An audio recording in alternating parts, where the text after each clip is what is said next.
Сәлеметсіздер ме? Мен есім Ибраим Рошан Талғатқызы. Сіздерге мәселе есептерді тиімді шешу тәсілдері атты авторлық бағдарламамды және оған қоса оқушыларға арналған жұмыс дәптерімді ұсынып отырмын. Бұл бағдарлама аясында 5 және 6 сыныптарға 34 сағаттан күнтізбелік жоспар дайындалған. Неге бұл тақырыпты алып отырмын? Қазіргі таңда өте өзекті тақырыптардың бірі математика саласында. Неге десеңіздер, ОБТ-да математикалық сауаттылықтан келетін есептердің көпшілігінде осы мәселе есептер кездеседі. Оған қоса Teams, PISA сынды зерттеу есептерінде де бастамасы осы мәселе есептерден келеді. Дегенмен мектеп оқулығында көп тәсілдері, шығару тәсілдері көрсетілмейді. Сол себептен осы бағдарламаның ішінде 5 және 6 сыныптардағы мәселе есептерді тиімді шешу тәсілдеріне әдістемелік нұсқаулық көрсетілген. Оған қоса оқушылардың оқу жетістігін бағалап отыру үшін дидактикалық материалдар да берілген. Және осы видео арқылы сіздерге 1 сағаттық сабағымның өткізілу барысын көрсеткім келеді. Сәлеметсіздер ме оқушылар? Саламатсыз ба? Отырамыз ба? Көңіл күйіңіз қалай? Бүгін сабаққа дайынсыз ба? Бүгін бізде балдар бірлесіп орындалатын жұмыстарға байланысты мәселе есептерімен танысамыз. Біз бірнеше мәселе есептің түрлерімен осы уақытпен танысып келе жатырмыз. Соның бір түрі бірлесіп орындалатын жұмыстарға байланысты мәселе есептер. Бұл біздің өмірімізде жиі кездесетін жағдайлар, соған байланысты есептерді қалай шығару керек, соны бүгін оңай, тиімді тәсілдерін үйренетін боламыз. Сіздердің жұмыс дәптерлеріңізде бар. Бірінші мысал қарап жіберіңіздер. Бірлесіп жұмыс істеуге берген күрделі мәтінді есептерді былайша шығарамыз. Бірінші, барлық жұмыстың көлемін бірге тең деп есептейміз. Себебі бізде бір ғана жұмыс жасалған. Әрбір жеке жұмысшының еңбек өнімділігін жеке табамыз. Яғни, оны уақыт көрсеткішімен анықтаймыз, оны Т деп белгілейміз. Қай жұмысшы қанша уақытта жұмысты бітіреді деген әңгіме. Әрбір жұмысшының жұмысты жеке орындаған кезде уақыт ішінде бар жұмыстың бөлігін, қандай да бір орындаған бөлігін табамыз. Бұл дегеніміз бізде не деді жаңа? Бір бөлік деп қарастырамыз дедік жұмысты, көлемін. Ал енді уақыт берілсе, онда бір ғана адамның қанша бөлік жұмыс жасаған анықтауыз, біз оны бір бөлінген Т деп анықтаймыз. Бар істелген жұмыстың көлемін әрбір қосылғышы жеке жұмысшының жұмысты бірлесіп істеген бөліктеріне тең болатындай қосылғыштардың қосылысына теңестіріп теңдеу құрамыз. Бұл не деген сөз? Мысал үшін екі жұмысшы жасап жатқан болса бір жұмысты, екеуі бірге орындаған кезде олар не істейді? Тез орындап тастайды. Уақыт үнемді болады. Ал жеке орындасып, екі адам істеген жұмысты бір адам жасаса не істейді? Ұзағырақ жасайтын болады. Осы нәрсе, егер екі жұмысшы жасаса, оның екеуі бірге жасағандағысын табу үшін біз не істейміз деген сөз? Солардың бөліктерін қосылғыштарын ретінде қарастырамыз, яғни қосынды ретінде қарастырамыз, қосамыз деген сөз. Келесі, мысал ретінде қарастырып көрейік осы теорияны. Бірінші мысал, сіздердің жұмыс дәптерлеріңізде бар. Бірінші мысалды берілген қарап отырсаңыздар болады. Бірінші мысалда бассейн 2 труба арқылы 6 сағатта толтырады. Яғни екеуі бірлесіп орындаған кезде 6 сағатта толтырады. Бірінші труба жалғыз өзі, екіншісіне қарағанда 5 сағат ерте толтырады. 5 сағат ерте толтыратын болса, біреуі X, біреуі қандай болады? X азайтылған 5 болады. Неге қоспаймыз? Бізде ерте десе, онда керісінше не істейді? Уақыт оған қарағанда аз болады деген сөз. Сонда біреуі X, біреуі X минус 5 уақытта толтыратын болғаны. Әрбір труба жеке алғанда бассейнді неше сағатта толтырады дейді. Ал енді біз жаңа айттық, оны біз бөлік ретінде қарастырамыз дедік. Бірінші трубаның X, белгісіз, қанша уақытта болғаны.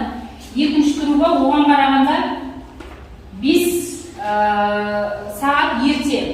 Сонда біреуі X болса, біреуі X қосылған 5. Біз айттық жаңа екеуінің бірлескен орындалғанын қосылыш ретінде қосып аламыз дедік. Сонда мынау бірінші труба жеке орындағандағы, екінші труба жеке орындағандағы, ал алттан бір бөлік деп отырғанымыз бірлесіп 6 сағат орындағаны. Сонда біз жаңа тек қана 6-ға мынаны x қосу 5 тең 6 деп жіберсек, ол кезде бізде қателік болады. Ол кезде керісінше ана бірге орындағаны уақыты көп болып кетеді, жеке орындағаны аз болып қалады. Сол үшін қателік жібермеу үшін мына бөлік деген нәрсемен шығарамыз. Бөлікке қатысты нәрсе сіздер 5-ші сыныпта өтіп кеттіңіздер. Енді мына теңдеуді қарайық. Бұл теңдеуді ертең алдағы уақытта 7-ші сыныпта бөлшекті рационал теңдеу деп аталады. Бұл бөлшекті рационал теңдеуде сіздер ортақ бөлім беру арқылы, біз 5-ші сандарға ортақ бөлім беруді қояды. Дәл сол сияқты біз өрнектерге де ортақ бөлім беру арқылы шығарамыз. Енді сіздерге әзірге бұл есепті қалай шығаруға болады? Біздер білеміз, таңдау әдісі деген, таңдау әдісі дегенде x-ің орнына соған шамалас санды қойып көру арқылы біз шығарады тұрмыз.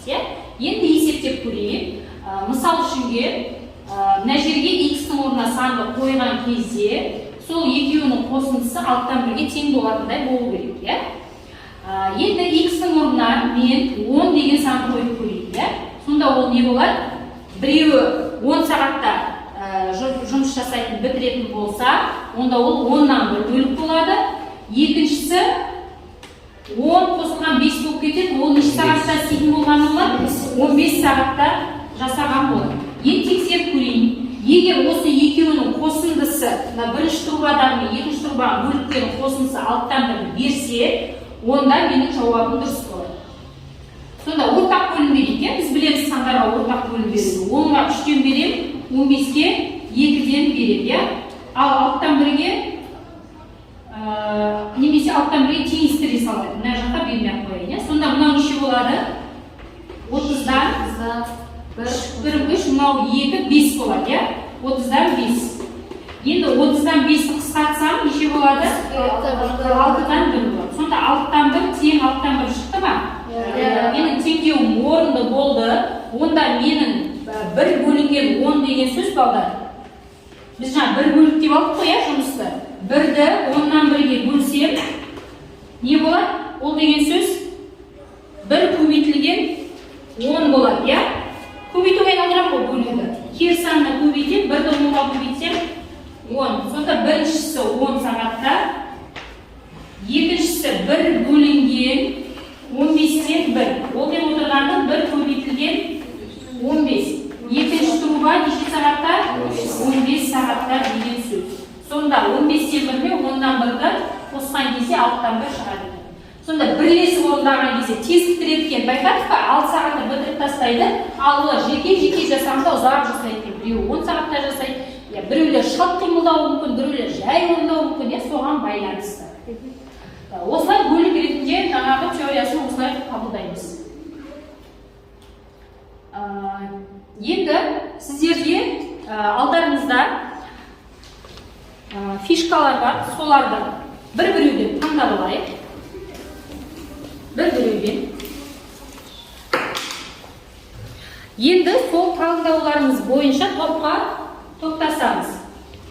Қалай топтасамыз? Бірінші топ А деген әріп бойынша топтасылар. Сіздерде әріппен сан берілген, әріп бойынша топтасаңыз, А деген әрпі бар оқушылар бірінші топқа жинақталамыз, Б деген әрпі бар оқушылар екінші топқа жинақталамыз, С деген әрпі бар оқушылар үшінші топқа жинақталамыз, Д деген әрпі барлар төртінші топқа жинақталамыз.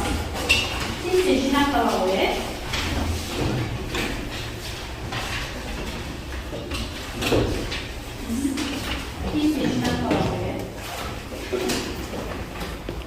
Әріп бойынша жинақталдық па? Әріп бойынша топтасып алдық па, осы бойынша тапсырма орындаймыз.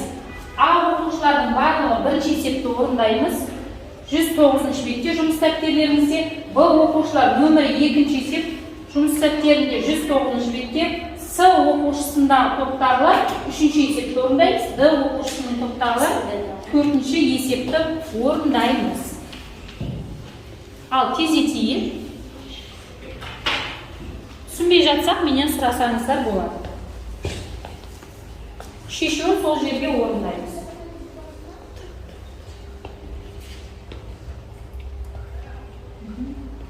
Енді керісінше сенде екеуі бірлескен ұзындар. Сенікі нешіншісі? Б екіншісі ол.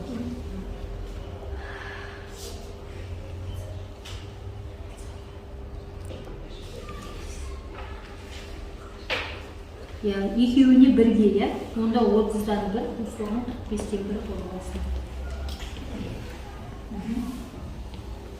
Біреуіне 30 күнге, ол онда бөлік болса 30-дан 1 болады. 45 күнге ол 45-тен 1 болады. Сіздер бірінші есепті? Жаңа мен шығарған мысалдарға қарама қарсы. 10-нан 1, 15-тен 1, бірлескен неше сарты сұрақ керісінше, Қотып па?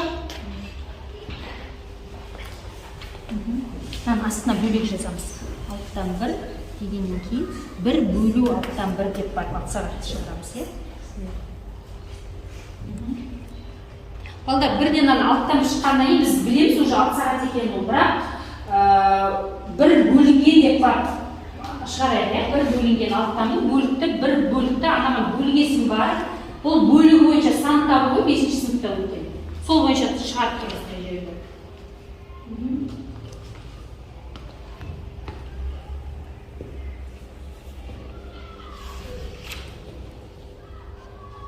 Екі цех үшін, яғни екі цех деген сөз екеуі бірлескенде 10 күнге жетеді.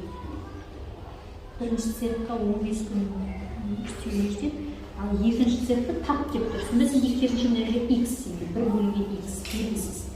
Тең 10-нан 1.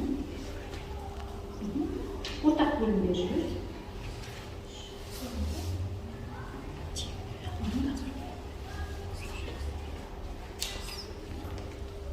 Сіздерді төртінші есебе. Қысқалықсызда бір жұмысты өзі 3 күнде, ал шәкіртімен бірге 2 күнде. Сонда тең 2-ден 1 болды. Осы жұмысты шәкіртті неше күн? Шәкіртіңді белгісіз. Сонда 1 бөлінген x тең 2-ден 1 болды. 1 бөлінген x. Оны 9-дан 1 болды. 1 бөлінген x.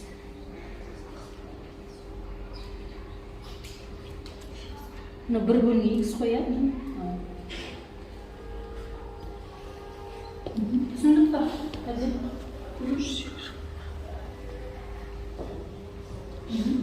Енді соны ортақ бөліп беріп жүріңіз. Немесе мына жерде 1 бөлінген x табу үшін 2-ден 1-ден 3-тен 1 адай жесін болады. Өзі кәдімгі саннан саннан болады да?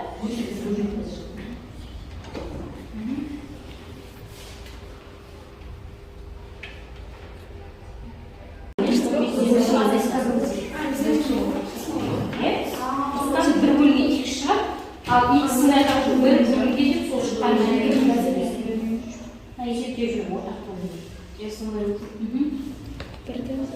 Бөлшекпен ортақ бөлінбеу,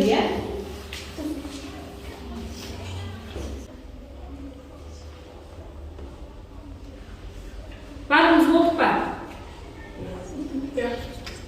Болса, енді жаңа біздер әріп бойынша тоқталып қобалдар, Енді сан бойынша тоқталып. Енді сіздерде мынандай маршрутка бар алдарыңызда. Күнде маршрутка жоқ, күнде артық кетіп қалды. Қараңыздар. Сіздерде бірінші маршрутка сіздердің бірінші топқа жиналуларыңыз. Екінші маршрутка қазір екінші мәрте топқа жиналу. Яғни А1 деген оқушы өзінің тобында қалады. А тобына келеді, D2 деген оқушы келеді, S3 деген оқушы келеді, және V4 деген оқушы келеді. Өздерің сандарымыз білеміз ғой. В тобына V1 орнында қалады, A2, D3, S4 деген оқушылар келеді. С тобына S1 орнында қалады, V2, A3, D4 деген оқушылар келеді. Мына екінші маршруткадан көріп тұрмыз ба? Түсіндік қой, D тобында D1 орнында қалады, S2, V3, A4 деген оқушылар топқа жинақталады. Ал кеттік, жинақталайық.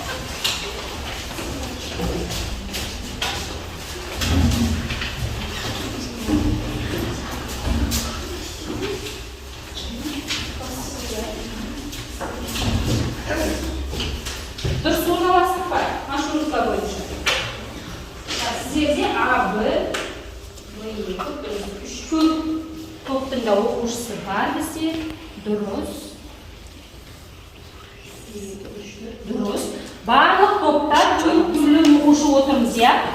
Жаңағы 4 топтың оқушысы бір топқа жинақталып байқадық па? Енді 4 топқа 4 түрлі есеп берген болатынмын. Сол есептерді енді бір-бірімізге түсіндіреміз. Себебі әлі тек қана бірінші оқушының жаңағы бірінші А тобының ғана есебін шығарды, бірінші есепті ғана шығарды, иә? Ол екінші есеп қалай шыққанын білмейді, үшінші есеп қалай шыққанын білмейді, төрттің қалай шыққанын білмейді. Бір-бірімізге түсіндіреміз. Енді оны заңдылығын сақтай отырып түсіндірейік, иә? Бірінші оқушыларға, жаңа А тобының оқушыларына бірінші есепті түсіндіруге 5 минут уақыт береді. Иә? 5 минутта сіз қасыңыздағы оқушыларға міне маған мынандай есеп берілді, мен оны былай шығардым, оның жауабы мынадай болды деп барлық толық түсіндіреміз. Кестік па? Иә? Ал бірінші Ә топтағы А тобының оқушылары қасыңызда, жаныңыздағы оқушыларға өздеріңіздің есептеріңізді түсіндіреміз. Кеттік. 5 минут уақыт береді.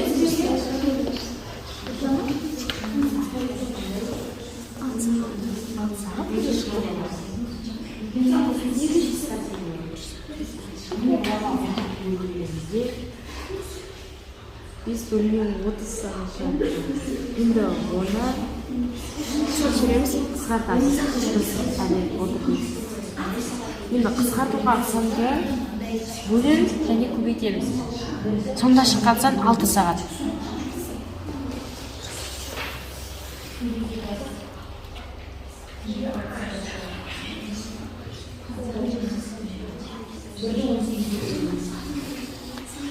Отыз бен 45-ке ортақ бөлімді келтіреміз. Ортақ бөлім келтіргеннен кейін оның жауабын қысқартамыз. Жердегі жүргізуші есептеп тасмалаушы ол өзі жұмысты 3 күнде жасайды, ал шәкіртімен бірге жасағанда ол 2 күнде бітіретін болған. Яғни бұл жерден біз x бөлінген 1 деп аламыз, чтобы x табу үшін ол болады ол теңдеуді шығару үшін 2-ден 1 азайтылған 3-ден 1 оған біз ортақ бөлім береміз. Көмейде 6-дан 3 минус 2 6 бөлінген 3 минус 2 бөлінген 6 бұдан біз шығарамыз 6-дан. Мына жерде бірінші құбыр бассейн 10 сағат отырса, ал екіншісі 15 сағат отырады. Бұларды мен жаңағы бізге апай түсіндіргенде бірнеқ қылып алдым. Сосын бұларды ортақ бөлімге келтіріп, есептерін шығардым. Ең соңғы жауабында 6 сағат шықты. Сіздерге түсінікті ма? Иә, қалай шықты? Жақсы. Бірінші оқушылар түсіндіріп болды. Онда енді екінші Б тобының оқушылары екінші есепті түсіндіреміз. Б тобының оқушысы. Әр топтағы, иә? Темасында еректерге 30 күнге, ал қазаға 45 күнге жететін жима келінді дейді.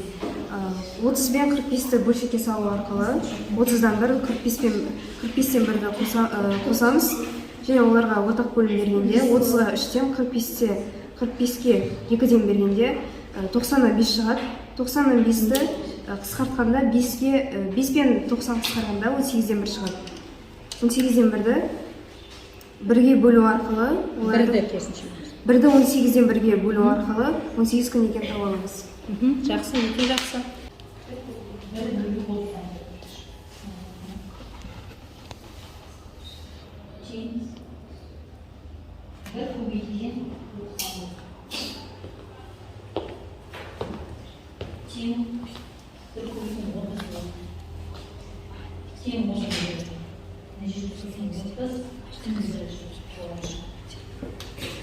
Осымен қасыңызға әдемі түсіндірем.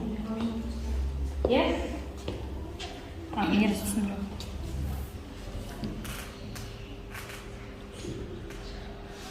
Бол. Түсіндір. Бізге дайындалған материал 2 цех үшін 10 күнге жетеді. Ал бірінші цехке 15 күн жететін болған. Бізге екінші цех неше күнге жұмыс істеуіне жететінін табу керек. Екінші цех қанша күнде жұмыс істеуіне қажет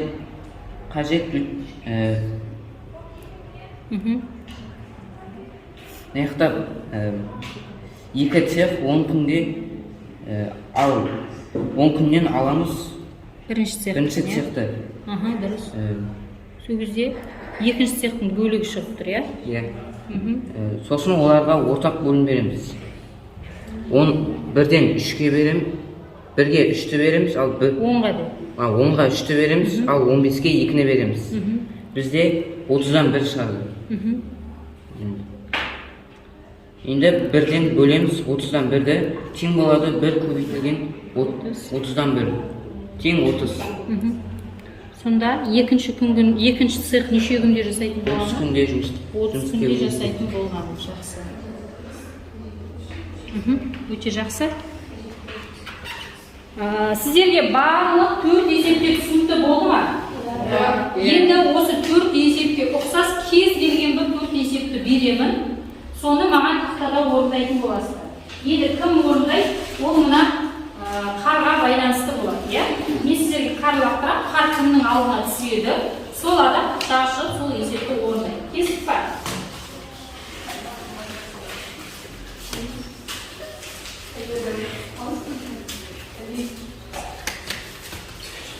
Сендерге түсті. Бірінші топ кім? Әли, бірінші есепті орындаймыз. Қазір мен сізге берем. Медина сізге түсті мен көрдім. Екінші есепті Медина орындайды, үшінші есепті Маржан, төртінші есепті Айқын орындайды. Тақтаға келеміз.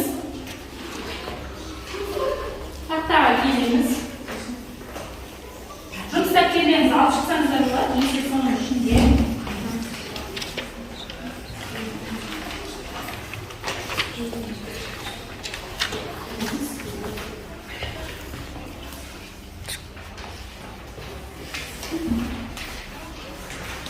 Бірінші оқушы 5-ші есепті орындаймыз. Сезесек Айбек, ары тақтаға, номер 5-ші есеп. Жұмыс дәптеріңізді 113 беттен тауып аласыз. Екінші топ бізде Медина, Медина номер 6-ші есеп. Тақтаның ортасынан жүріп жіберейік. Номер 6-ші есеп. Келесі 7-ші есеп Маржан, Айқын номер 8-ші есеп. Қалғанымыз орнымызда орындаймыз.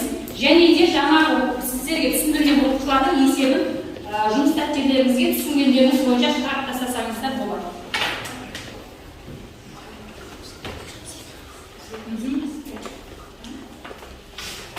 Қандай да бір жұмысты екі жұмысшы бірігіп 12 күнде бітіреді, бірлесіп 8 күн жұмыс істегеннен кейін біреу ауырып қалады.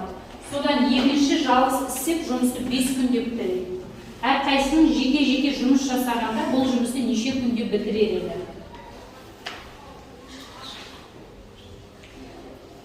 Бірігіп жұмыс істеген, сонда қосынды 12-ден 1-ге тең, иә? Бірлесіп 8 күн жұмыс істегеннен кейін, яғни бірінші 8 күн бірге жұмыс жасайды, иә? Біреу ауырып қалды.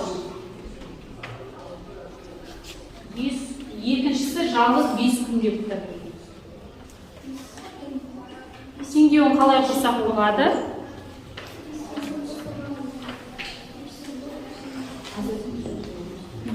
Қандай болады?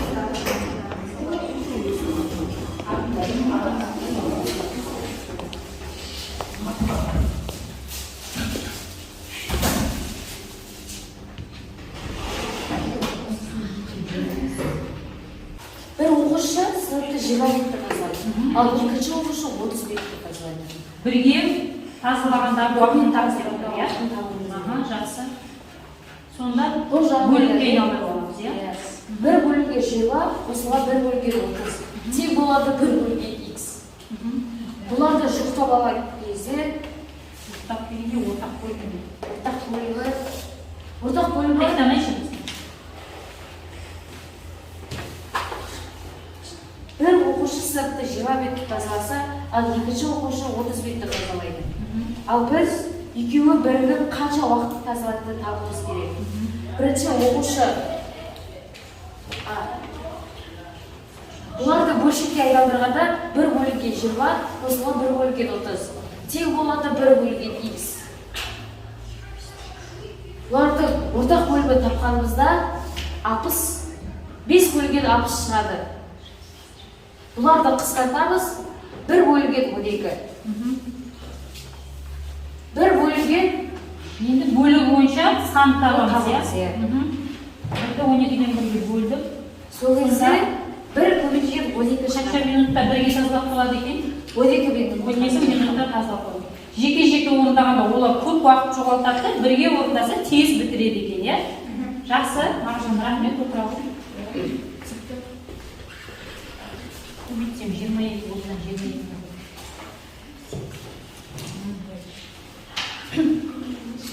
Бассейн бірінші турба арқылы 5 сағатта болады, ал екінші турба арқылы 6 сағатта ағытылады.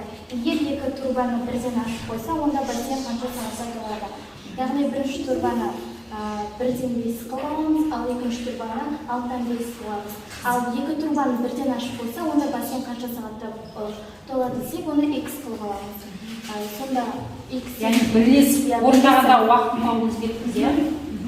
Сонда бұл жерде ең бірінші ортақ бөлімге бағамыз. Сол кезде x-ін бірді осы ортақ бөлімге алғаннан кейін осы екі санды қосып 11-ді шығарып аламыз. Одан кейін бір бөлінген 30-дан 11, сонда бөлуді көбейтуге айналдырсақ 11-ден 30 шығады. Ал араласқан болғанымызда 2,11-ден 8 болып шығады. Минутта, иә? Минутта сіз сағатқа беріңіз. Сағат болса сағат. Жауабы 2,11-ден 8 сағат. Жақсы, Медина. Бассейнге құбыр арқылы 10 сағатта толады, екінші құбыр арқылы 10 сағатта толады. Бірінші құбыр жалғыз қанша сағатта бассейнді толтыра алады? Керісінше жаңағы екі есепте керісінше беріп тұр, балдар байқадық па? Біріншісі белгісіз, қанша уақытта болған, екіншісінікі белгілі және бірлескендегісі белгілі. Онда керісінше қоспаймыз, не істейміз? Айырмамен жұмыс жасаймыз. Өте жақсы. Бірінші құбыр ол бізде x болады. Оннан бір ол бізде Бірлескен уақыт. уақыт, 15-тен бірден бізде екінші құбырдан уақыттан. Екеуін бөлімге келген кезде 30 шығады. 30-дан бір. Кейін 30 Бөлігі бойынша сан табамыз, иә? Бірді 30-дан бірге бөлген кезде бір шығады. Бірді кейін қайттан орын ауыстырған кезде, кері санға айналдырған кезде 30 шығады. Кейін бірмен 30-ды көбейтіп 30-ды табамыз.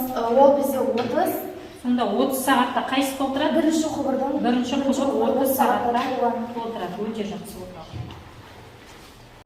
Балдар, барлығы түсінікті болса, бүгінгі сабақта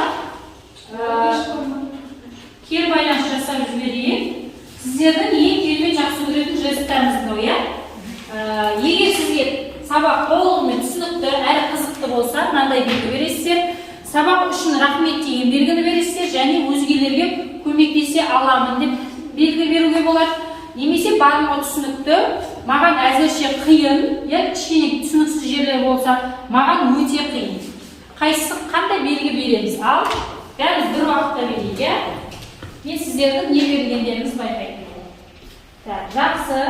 Жақсы түсінгендеріңізге рахмет. Түсінбегендермен келесі сабақта тағы да қорыту жұмыстарын әлде осы тақырыпқа байланысты есептер шығаратын боламыз. Келістік па? Сіздер үшін сабақ ұнады ма? Жақсы. Сабақ аяқталды. Сау болыңыз.